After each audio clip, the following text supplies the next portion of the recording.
I don't know how many of you who have watched that very interesting film biography on Oscar Romero titled Romero. So the film opens with Romero being made the Archbishop of San Salvador. And he begins having so many rich friends from the ruling oligarchs.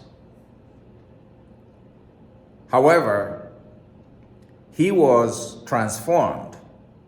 Indeed, he witnessed a conversion with the assassination of his Jesuit friend, Rutilio Grande, who was a champion for the poor. And that changed Romero. And we see a scene where later in that film, one of Romero's rich friends comes and asks him to baptize her child, her baby. Romero is delighted. She suggests that a Sunday in December will be a very nice day to do the baptism. And Romero says, wonderful, that's a very popular time. There will be a lot of people coming to be baptized. Then the woman tells Romero that she was hoping to have a private baptism. And Romero replies, no, we don't do that anymore.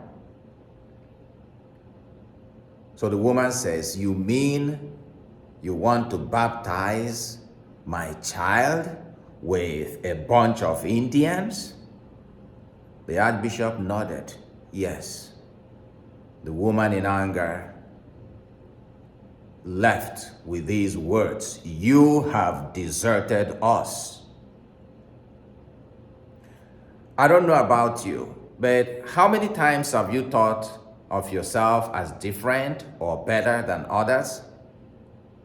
How many times have you felt that you are superior to other people? And that other people, especially the poor, the sick, the migrants, the prisoners, and all those that society rejects do not belong? How many people, how many of God's children are dying in our world today because they live in abject poverty and in polluted slums where kids dance on human wastes and play in rising garbage dumps? And how many of God's children are hanging on the cross today, hanging on to bare existence because of our socio-economic and political policies? Even in our churches, how have we interpreted the words of Jesus in today's gospel?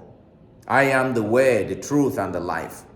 We have sometimes interpreted this to mean that salvation is only for Catholics, or salvation is only for Christians, and the rest of God's creation are damned, or they don't matter. Now we find in the readings today an answer and a way of life of the early church that I think we can walk into, I think we can embrace. Now there were two questions that the two disciples of Jesus asked in the gospel today. One, Thomas, said to Jesus, we do not know where you are going, so how can we know the way? And Philip says to Jesus, Master, show us the Father, and we will be satisfied. Those questions people are asking of us today.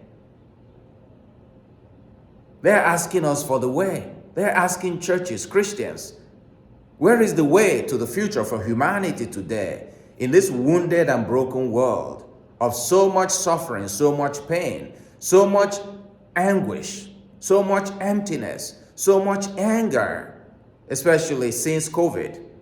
People are asking, how can we find abundant life? How can we find the light? And what is the truth? The answer, I believe, was given today in the gospel in the first reading. And that's the answer the churches today and Christians should give to the world. The world that is searching for God can find it in churches that embody the practice we find in the first reading in the Acts of the Apostles. We hear that the Hellenists had complained that their widows were being neglected. So the first thing we understand is that the early church was a listening church.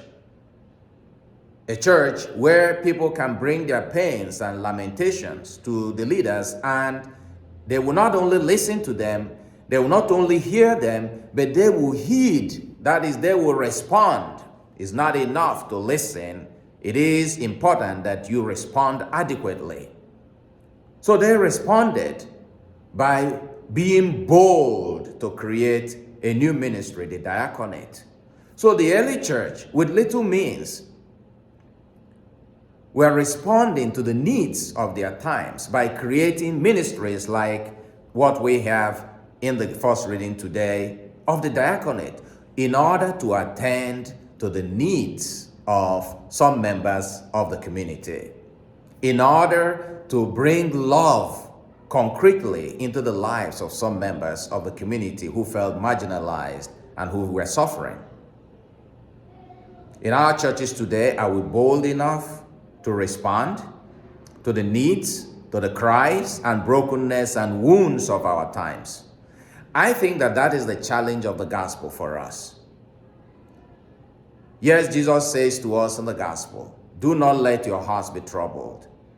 But there are so many people whose hearts are troubled, looking at the way the world is today.